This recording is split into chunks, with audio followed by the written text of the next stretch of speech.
This video series is called My Traveloko Experience. Part 1 here is called The Decision. This is a 5-part video series. Next video is called The Beginning. The next video after that is called The Regret. Then the 4th video is called The Agony.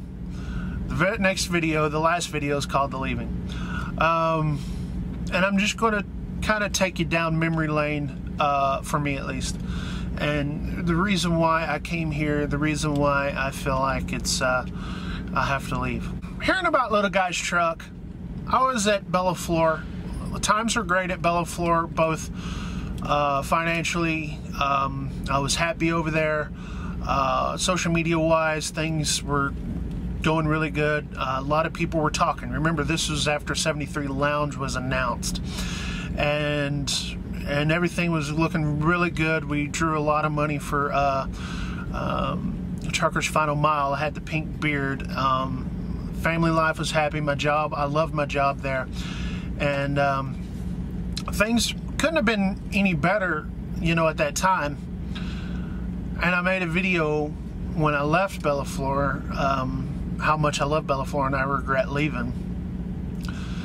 Hindsight 2020. But anyways, hearing about Little Guy's Truck, though, it came at a time where, like I said, everything was good. But it started making me think, because I remember going to Matt's, and Will showed me, I'm talking about Mid-America at Louisville, way back in March. Will showing me, or telling me how much his payments were. I was like, man, just a couple $100 more and I get a trailer. And the truck is decked out. And I was like, wow, that's a good deal you got. And I was pretty jealous at that point. So fast forward to the end of May into June, when Little Guy left. You know, I remember where I was. I was in Ohio going into Pennsylvania.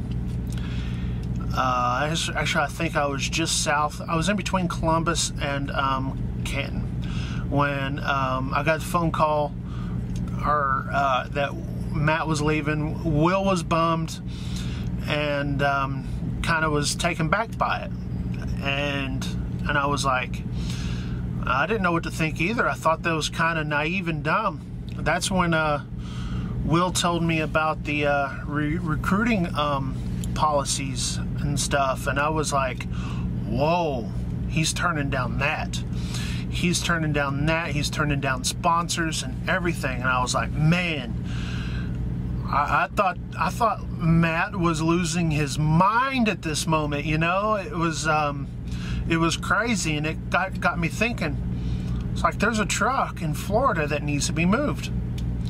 And I was like, I already have experience with, you know, watching Matt and Little Guy, but I also have a friend of mine named Shooter that worked for them, and he had nothing but positive things to say about Traveloko.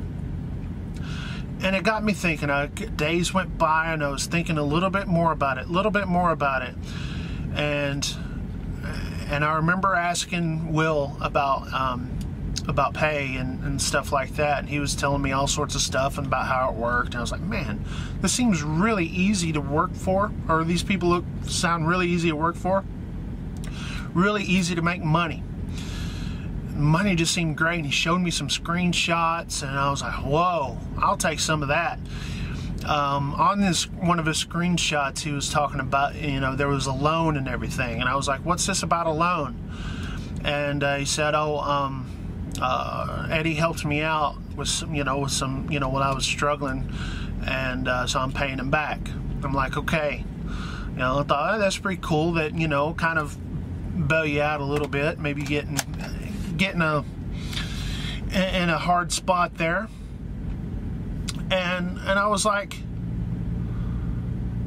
that was pretty good, you know, pretty cool thing, man. Combined with the recruitment policy that I was hoping to get. And then he was talking about putting sponsors on the trailer. Now, we had already talked about this, and I was like, man, if I could spend less time out on the road because of recruiting And with the sponsorships on the side of the trailer where that makes money, I could take like a week off a month, and you know, and just have a vacation every single month. I was like, man, because my biggest thing was to get off the road, not to spend all my time on the road. I remember a little guy doing a video and all this kind of stuff, and he was mad at Will and mad at me, and at this moment he had no clue that I was going through my mind about leaving Bellaflor to come to Traveloko to take his truck, and he was mad, and I really didn't understand the reason why he was mad. And you know, later I would find out, but at this time I was like, man, sour grapes, is this guy drunk on the internet? Which later I found out, though. Leaving Bellaflor was a very hard decision. The guys there at Bellaflor was like a family, a camaraderie, and when I did the video leaving Bellaflor, I meant that from the bottom of my heart. And one of the hardest things to do is to leave Bellaflor for Traveloko. And but I did.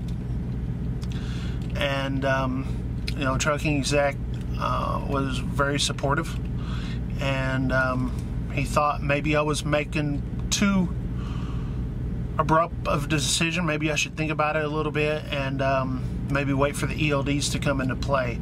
I remember him saying that, but other than that, I had his full support, and he worked with Traveloko to you know, to make sure, you know, Traveloko and Bellaflor worked together to make sure everybody was happy, and it looked good, and I was back to being nervous again. You know, I was really not nervous at the time, and I was back to being nervous again, and I didn't know what to think. But I remember sitting in Washington filling out the application. I was taking a 34 in Washington, and I was filling out that application and talking with Eddie for the first time, and I couldn't hardly understand him. Just wasn't used to hearing the Bosnian dialect, but we made the decision, and after Washington, got a load back to Texas and cleaned out my Bellaflor truck, and decided to come to Traveloko. Stay tuned to part 2 to listen about going to Jacksonville, picking up the truck, and the no fuel card, the videos about little guy, and all that kind of stuff. All that will be in part 2. So thanks for watching. 73.